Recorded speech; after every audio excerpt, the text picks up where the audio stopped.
प्रिय विद्यार्थियों, आज हम पॉलिटिकल साइंस के एक बहुत ही इम्पोर्टेंट टॉपिक के बारे में अध्ययन कर रहे हैं। वो टॉपिक है राज्य, यानी जिसको इंग्लिश में स्टेट कहा जाता है या द स्टेट। ये वैसे बहुत लंबा चौड़ा टॉपिक है, लेकिन इसकी जो मुख्य मुख्य बातें हैं जो एग्जाम में आ सकती हैं, जिनको आप याद रख सकते हैं, मैं मेरे दृष्टिकोण से वो आपको बता रहा हूँ। तो आपके ये पॉलिटिकल साइंस में नेट में, कॉलेज लेक्चर में या स्कूल लेक्चर में, सेकंड ग्रेड एग्जाम में ये सहायक हो सकते हैं। तो शुरुआत करते हैं हम। पहला क्वेश्चन है, राजनीति विज्ञान के अध्ययन का आरंभ और अंत राज्य से होता है। ये किसी पॉलिटिकल साइंस के विद्वान की परिभाषा है और इसमें राज्य का महत्व दर्शाया गया है। तो मित्रों, इसका जवाब है गार्नर। क्या जवाब है? गार्नर। यानी गार्नर ने यह कहा था कि राजनीति विज्ञान के अध्ययन का आरंभ और अंत राज्य है, यानी राज्य के अलावा पॉलिटिकल साइंस में और कुछ नहीं है। यानी राज्य को सबसे ज्यादा महत्व देने वाला वैज्ञानिक कौन? पॉलिटिकल साइंस का विद्वान कौन था? गार्नर। इस कथन को मैं मिटा रहा हूं। अब आगे वाला क्वेश्चन है, राज्य शब्द ये सबसे पहले किसने दिया? तो मित्रों, इसका जवाब है मैकियावेली ने। और किस पुस्तक में दिया था? तो पुस्तक का तो नाम है द प्रिंस। The Prince. और राज्य शब्द देने वाले व्यक्ति थे मैकियावेली।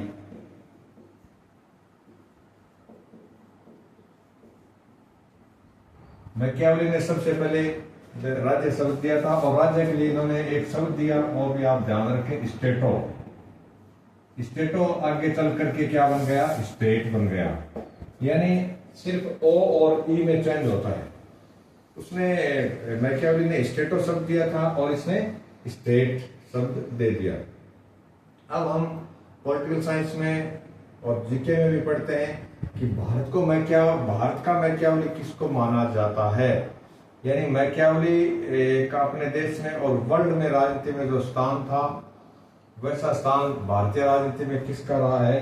तो मित्रों, इसका जवाब है चाणक्य। भारत का मैकियावेली ये है चाणक्य। ये संदर्भिक प्रश्न है, इसलिए हम इन पर भी चर्चा करते जा रहे हैं। और ध्यान रखें, स्टेट शब्द काम में नहीं लिया मैकियावेली ने। स्टेटो, STATO ये शब्द काम में लिया था, और स्टेटो में फिर ओ को चेंज करके ई कर दिया गया। अब आगामी क्वेश्चन अपना है नगर राज्य। देखिए, यूनान में इन राज्य के लिए नगर राज्य शब्द काम में लिया गया है, यूनान। और यूनान कई बार इंग्लिश में भी आ जाता है ग्रीस। ये उस देश का नाम है, ग्रीस। ग्रीक भी कहते हैं उसको। और सीवियट्स और रिपब्लिका ये शब्द किसने दिए? ये भी राज्य से संबंधित हैं। राज्य के लिए रोमन ने, देखिए, रोमन सभ्यता अलग थी, यूनानी सभ्यता अलग थी। तो रोमन लोगों ने राज्य के लिए कौन सा शब्द काम में लिया? सीवियट्स और रिपब्लिका। फिर आता है आगामी क्वेश्चन है, पॉलिटिकल थिंकर बोधा ने राज्य के लिए, आज हम राज्य की और पॉलिटिकल साइंस के कुछ और महत्वपूर्ण प्रश्नों की यहाँ चर्चा करेंगे। राज्य के लिए बोधा ने किस शब्द का उपयोग किया है? मित्रों, बोधा ने रिपब्लिक शब्द काम में लिया है। देखिए, रिपब्लिक एक किताब का नाम भी है, और रिपब्लिक गणतंत्र को भी कहते हैं इंग्लिश में। लेकिन इसने राज्य के लिए क्या शब्द काम में लिया है? बोधा ने रिपब्लिक। और होब्स ने कॉमनवेल्थ काम में लिया है। होब्स ने राज्य को क्या कहा?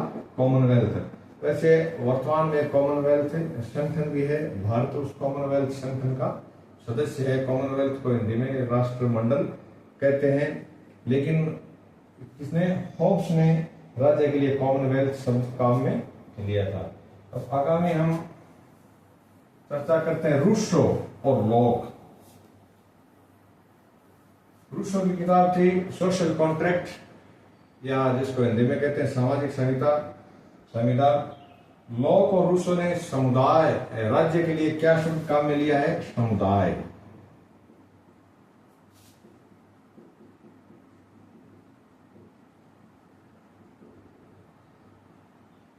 ये इंपॉर्टेंट है कि उसने मैकियावेली ने क्या शब्द काम में लिया, बोधा ने क्या शब्द राज्य के लिए काम में लिया, हॉब्स ने क्या लिया, रूसो और लॉक ने क्या क्या शब्द। रूसो और लॉक दोनों के एक ही शब्द हैं। फिर आगामी क्वेश्चन आता है, ये एक परिभाषा है मित्रों। राज्य परिवारों और ग्रामों का वह समूह है जो आत्मनिर्भर और समृद्ध जीवन जीने के लिए संगठित किया जाता है। ये परिभाषा किसकी है? राज्य के लिए। राज्य के लिए बहुत सी परिभाषाएं, लेकिन हम कुछ चंद परिभाषाओं को यहाँ देख रहे हैं। अरस्तु, इसको अरिस्टोटेल कहा जाता है। अच्छे नागरिक, दूसरी परिभाषा ये, अच्छे नागरिक अच्छे राज्य का और बुरे नागरिक बुरे राज्य का निर्माण करते हैं। ये कथन भी अरस्तु का है। अब हम अध्ययन करते हैं व्यवहारवादी, यानी जिन्होंने संगठन में, राजनीतिक व्यवस्था में व्यवहार का अध्ययन किया था मित्रों। व्यवहार पर बल दिया, एक संगठन को एक व्यवस्था मानते हुए उसमें मानव व्यवहार को सबसे प्रमुख स्थान दिया था। तो वो व्यवहारवादी किस देश के थे? ये अक्सर क्वेश्चन आता है।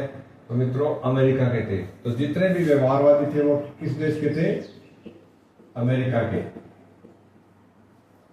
और व्यवहारवादियों में जो प्रमुख नाम है वो है, देखिए, डेविड एप्टार। डेविड एप्टार, दूसरा नाम है डेविड ईस्टन। डेविड ईस्टन व्यवहारवाद के जनक माने जाते हैं। Herald Lasswell, Charles मेरियम, almond. Almond का पॉलिटिकल साइंस में बहुत बड़ा योगदान रहा है। और एक है हैरी एक्सटीन। ये कुछ प्रमुख व्यवहारवादी हैं। इस प्रकार के प्रश्न भी आए हैं कि निम्न में से कौन से विचारक व्यवहारवादी नहीं थे? तो मित्रों डेविड के नाम से दो हैं, तो कंफर्म याद कर लें कि डेविड ईस्टन और डेविड एप्टर। डेविड शब्द वाले दोनों व्यवहारवादी हैं। ऐसे व्यवहारवादियों ने राज्य के लिए एक अलग ही शब्द काम में लिया। इन्होंने स्टेट शब्द काम में नहीं लिया। उन्होंने कहा राज्य के लिए एक राजनीतिक व्यवस्था। इन्होंने क्या शब्द काम में लिया है? राजनीतिक व्यवस्था, यानी पॉलिटिकल सिस्टम। ये व्यवहारवादियों ने शब्द काम में लिया था। अब राज्य के लिए कितने आवश्यक तत्व होते हैं? वो है 4। चारों में पहला तत्व होता है जनसंख्या, दूसरा होता है भूभाग या क्षेत्र, तीसरा होता है सरकार और चौथा होता है संप्रभुता। इनमें मित्रों दो जो माने गए हैं ये भौतिक तत्व हैं, यानी जिनमें जीवन भौतिक माने गए हैं। राज्य के 4 तत्व हैं, जनसंख्या, क्षेत्र, सरकार और संप्रभुता। प्लेटो की एक पुस्तक है द लॉज, उनमें राज्य के लिए उन्होंने कितनी जनसंख्या निर्धारित की है? प्लेटो ने अपनी पुस्तक द लॉज में राज्य के लिए आवश्यक जनसंख्या बताइए 5040। 50-40 याद रखें आप। 5040 वो जनसंख्या है जो एक आदर्श राज्य के लिए आवश्यक है। राज्य जनसंख्या का इन्होंने ये पैमाना बताया कि उतनी जनसंख्या हो जितनी जनसंख्या का एक राजा भली भांति पालन कर सके। और रूसो ने राज्य के लिए जनसंख्या बताई है 10,00,000 10,000। तो 10,000 जनसंख्या बताने वाले थे रूसो। और प्लेटो ने अपनी पुस्तक द लॉज किसमें बताइए? द लॉज में 5040। अब हम पॉलिटिकल साइंस के और कुछ इंपॉर्टेंट प्रश्नों के बारे में चर्चा कर रहे हैं।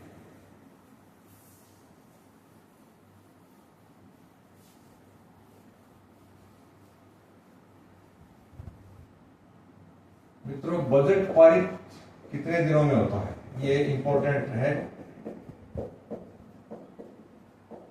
होने का कुल समय होता है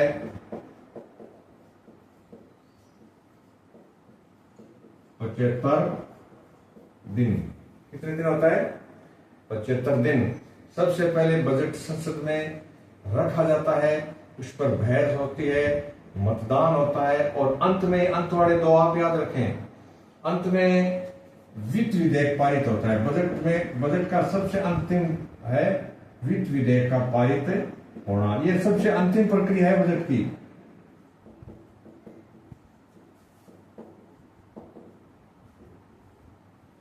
ये अंतिम है। और जस्ट इससे पहला क्या है, विनियोग विधेयक।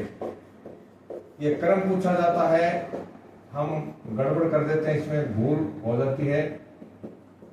यानी विनियोग विधेयक के जस्ट बाद वित्त विधेयक पारित होता है, सबसे लास्ट में वित्त विधेयक पारित होता है। और वित्त विधेयक पारित होने के बाद बजट प्रक्रिया को संपूर्ण माना जाता है। अभी जैसे केंद्र सरकार नई बनी है, ये पूरा बजट नहीं पेश करेगी, ये लेखानुदान पेश करेगी, क्योंकि 4-5 महीने इस बजट वर्ष के बीत चुके हैं। एक में तो शब्द आता है पॉलिटिकल साइंस में, गिलोटिन। गिलोटिन क्या होता है कि जब कोई भी मांग या बजट बिना बहस के संसद में पारित कर दिया जाता है, तो इसका हिंदी में नाम है मुख बंद। क्या नाम है? मुख बंद। और अंग्रेजी नाम है इसका गिलोटिन। यानी जब बजट बिना बहस के पारित किया जाता है, तो इसको कहते हैं कि इसमें गिलोटिन का प्रयोग किया गया है। बिना बहस के बजट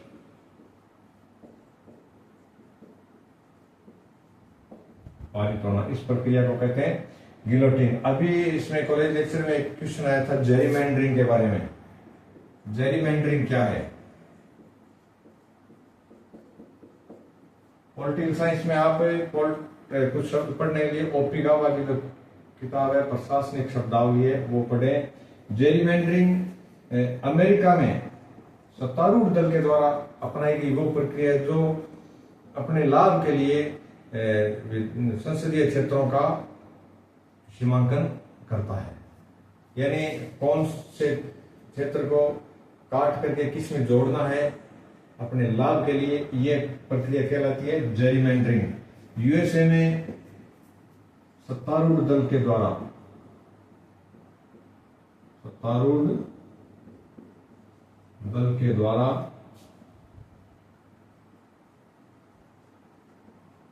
अपने लाभ के लिए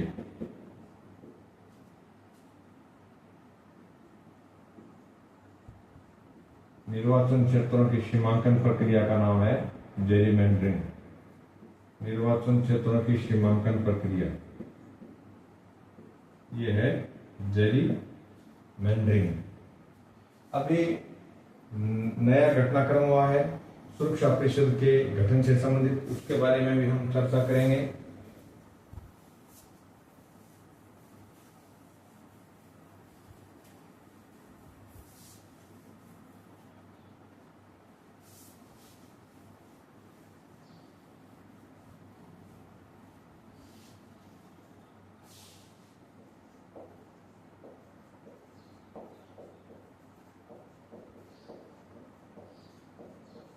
ये यूएनओ की या संयुक्त राष्ट्र संघ की प्रवर्तन भुजा या एनफोर्समेंट ब्रांच, ये सारे जो गतिविधियां हैं वो वर्ल्ड की सुरक्षा से संबंधित है, वो सारी सुरक्षा परिषद करती है। तो इसको यूएनओ की प्रवर्तन भुजा कहते हैं। सुरक्षा परिषद के 2 प्रकार के सदस्य हैं, अस्थायी और स्थायी। स्थायी सदस्यों की संख्या 5 है। इसमें अमेरिका है, इंग्लैंड है, रूस है, चीन है और फ्रांस है। ये 5 अस्थायी सदस्य हैं और इनको वीटो पावर मिला हुआ है, यानी निषेधाधिकार का जो पावर है। यानी 4 व्यक्ति या 14, मान लीजिए 14 राष्ट्र, 14 सदस्य एक तरफ है, एक अकेला एक तरफ हो गया, तो निर्णय उसी अकेले का चलेगा, यानी सर्वसम्मति से यहाँ निर्णय होते हैं। अभी अस्थायी सदस्य जो है, इनके बारे में हम चर्चा करते हैं। ये कुल होते हैं 10। कितने होते हैं? 10 और 5 स्थायी। तो सुरक्षा परिषद के कुल सदस्य हो गए 15। अब एक मित्रों इंपॉर्टेंट प्रश्न है कि भारत सुरक्षा परिषद में अस्थायी सदस्य कितनी बार चुना गया? 2 वर्ष के लिए चुना जाता है। कोई भी सदस्य कितने साल के लिए चुना जाता है? 2 वर्ष के लिए कोई भी अस्थायी सदस्य। अब भारत कितनी बार चुना गया है? भारत 8 बार सदस्य बना है। अस्थायी चुना गया। पहली बार 1951 में हुआ था। बीच का क्रम हम याद नहीं रखेंगे। अंतिम 2021 और 22 में। अब बहुत इंपॉर्टेंट है, रुचिकर भी है कि हमारा पड़ोसी, हमारा एक मतलब शत्रु देश कितनी बार सुरक्षा परिषद में जा चुका है मित्रों। तो एशिया के 2 देश जाते हैं, उनमें एशिया प्रशांत का एक ग्रुप बना हुआ है, वहां से 2 देश जाते हैं सुरक्षा परिषद में हर 2 वर्ष से। तो उसमें पाकिस्तान है, तो पाकिस्तान भी 8वीं बार बना है। दोनों बहुत मतलब अच्छे तरीके से याद रखेंगे कि भारत 8 बार रह चुका है और पाकिस्तान 8वीं बार इसका सुरक्षा परिषद का अस्थायी सदस्य बना है। पाकिस्तान 8वीं बार सदस्य बना और इसका कार्यकाल कब से शुरू होगा? 1 जनवरी 2025 से 31/12/2026 तक पाकिस्तान सुरक्षा परिषद का अस्थायी सदस्य रहेगा 8वीं बार। और भारत 8 बार रह चुका है, तो दोनों की एक समानता हो गई कि दोनों 8-8 बार सदस्य हो चुके हैं। अब मित्रों एक चर्चा करते हैं नई लोकसभा का जो पहला विधेयक पारित हुआ था वो कौन सा था? तो नई लोकसभा में महिला वंदन विधेयक पारित हुआ था। कौन सा?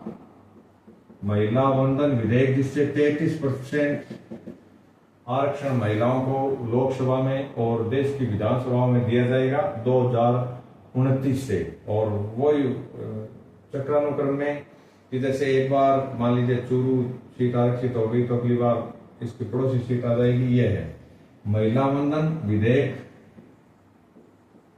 पारित। देखिए ऐतिहासिक है। नई संसद की कैपेसिटी क्या है बैठने की, और नई संसद में का पहला अधिनियम या विधेयक कौन सा था जो पारित किया गया? फिर आता है लोकपाल। लोकपाल ओम्बुड्समैन कहते हैं इसको स्वीडन में, ओम्बुड्समैन का भारतीय रूपांतरण लोकपाल है। और इसमें लोकपाल होता है 1 और 8 सदस्य है, याद रखना। कुल कितने हो गए अध्यक्ष सही थे? 9। एक लोकपाल है और इसमें 8 सदस्य हैं। इसकी जो चयन समिति है उसमें प्रधानमंत्री, विपक्ष के नेता, न्याय सर्वोच्च न्यायालय के मुख्य न्यायाधीश, ये कई प्रकार के लोग होते हैं। फिर आता है मित्रों संविधान समीक्षा आयोग।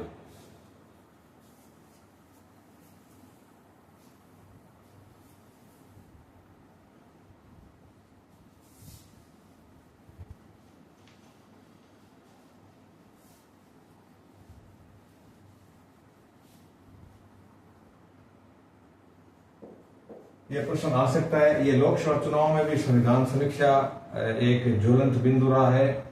तो संविधान समीक्षा आयोग,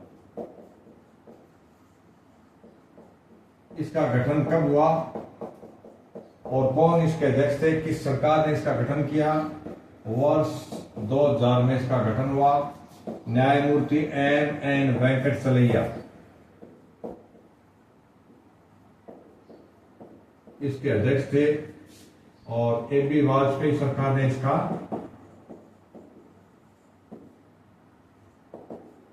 गठन किया था। 2004 में सरकार चलेगी, इसलिए इसकी ज्यादातर सिफारिशों पर अमल नहीं हुआ। फिर आता है मित्रों सूचना का अधिकार। ये बार बार हम इसलिए चर्चा कर रहे हैं कि ये बहुत इंपॉर्टेंट है कि कब लागू हुआ।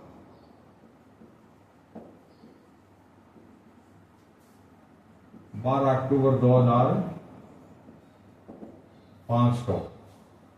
पॉलिटिकल साइंस में हमारे विवेकानंद का अध्ययन भी है, राजा राम मोहन राय का अध्ययन भी है, अरविंद घोष का भी है, लाला लाजपत राय का भी है। तो ये 5-7 ऐसे नाम हैं जो हिस्ट्री में भी आ जाते हैं, भारत के स्वतंत्रता आंदोलन में, और पॉलिटिकल साइंस में भी हम इनका अध्ययन करते हैं।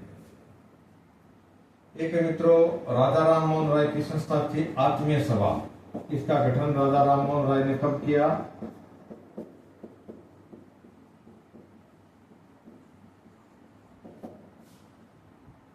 1885 15 में। और राजा राम मोहन राय के प्रयास से सती प्रथा पर रोक लगी थी, वो है वर्ष सती प्रथा पर रोक 1829 में 70वें अधिनियम से। उस वर्ष का ये कई बार पूछा गया। एक्ट की संख्या थी 17वां।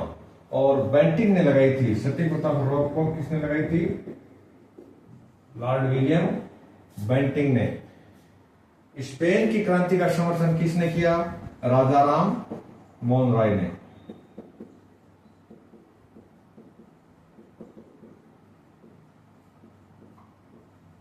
और राजा राम मोहन राय की मृत्यु भारत से बाहर हुई थी। मुगल सम्राट ने उनको इंग्लैंड के राजा के दरबार में अपनी सिफारिश के लिए भेजा था, वहीं इनकी मृत्यु हो गई। और राजा राम मोहन राय वो व्यक्ति हैं जिनका कई भाषाओं पर अच्छा कमांड था। उन्होंने बंगाली में, अंग्रेजी में, हिंदी में कई पत्र पत्रिकाएं निकाली थी और कई उर्दू में भी समाचार पत्र निकाले। तो राजा राम मोहन राय को आधुनिक भारत का जनक कहा जाता है। आधुनिक भारत का जनक ये कौन थे? राजा राम मोहन राय।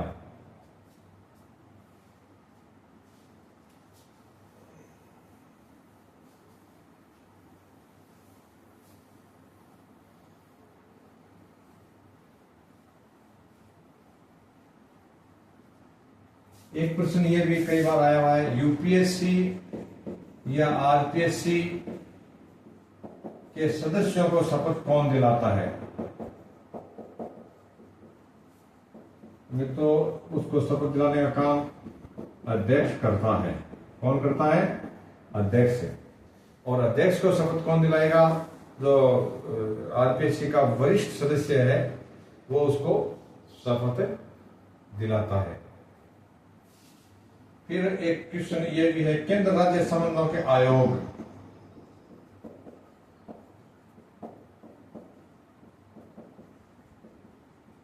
ये कौन कौन से हैं?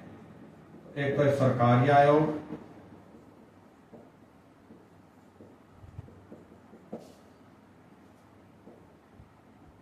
इसकी सिफारिशें 1988 में आई थी राजीव गांधी के समय में। और एक है MM पुंछी आयोग,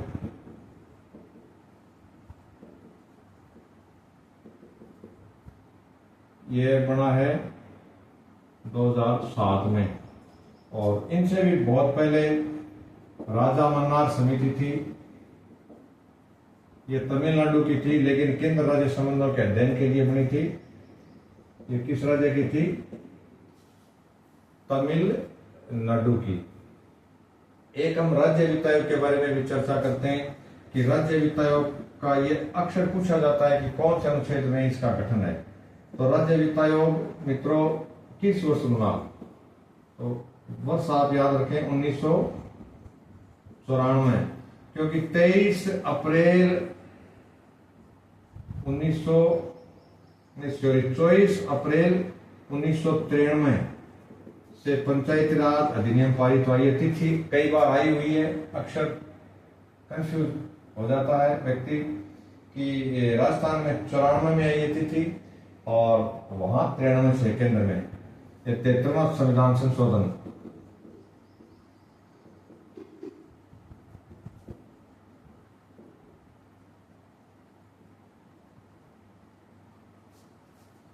राज्य वित्त आयोग के गठन की धारा है 243 आई और 243 वाई।